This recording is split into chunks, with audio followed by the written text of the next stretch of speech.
Hello.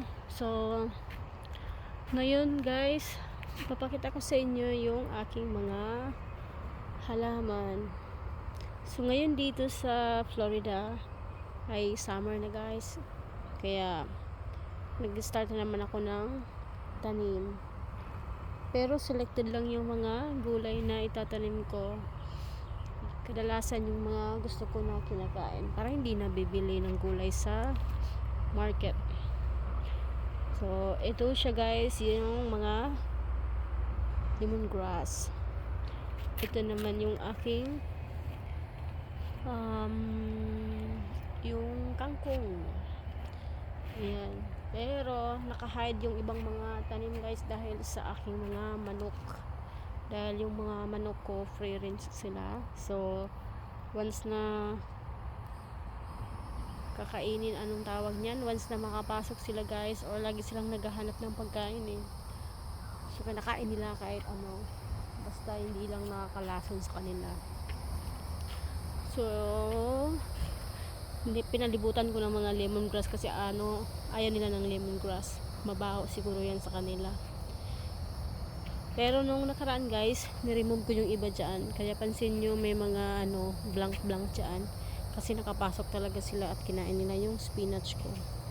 Kaya kung nakita nyo guys, ayan nangatumba na yan yung dito.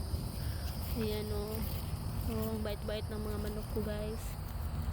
Pero sa ngayon guys, sa totoo lang, nag down na ako ng mga manok. Hindi na ganun kadami kumpara before, kasi nga sakit sa ulo.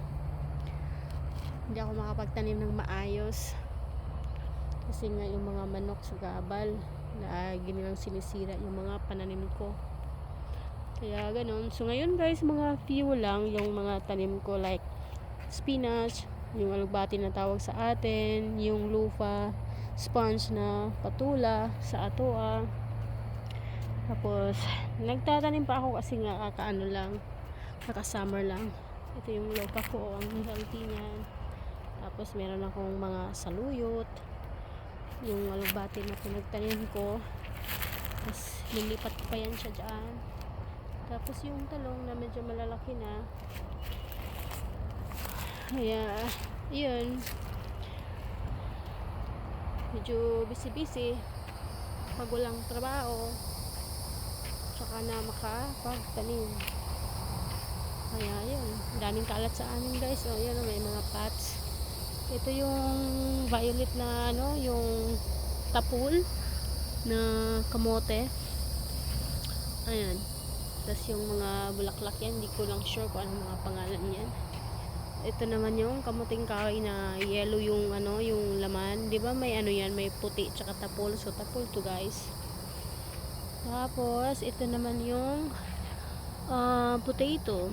Nagmumulaklak na siya daming bulaklak. Tapos papakita ko din sa inyo guys, yun mga herbs. Dami kong herbs na natanim. Tapos mabilis lang silang dumami. Eto guys, napansin nyo naka-fence. Kailangan ko itong malipat kasi nga na sila, yung vine niya or yung vines nila nag-aanuhan na. Tapos yung tinanim ko na mga talong, ganyan yung kaliit before guys. Nilipat ko dyan ng mga malalaki na, so kailangan ko ilipat dyan para lumaki sila. Uy, nandyan yung favorite ko na manok. Ayun, naayos niya sa akin. Diba nagkalat sila dun guys. Yung manok na yan nakakatawa kasi after ng work ko guys, kasi nagbubusina ako sa kanila talaga yan, kumbaga parang tao, binusisi ka yan la. Bye. Yun lang na guys, hanggang dyan na muna tayo. So yun lang muna yung update natin. So mag back to YouTube ako guys, mag-active ako ulit. Try ko lang kahit makapag-upload lang ng twice a week, ganun, para makadalaw din, makabalik. So yun lang. Thanks for watching guys.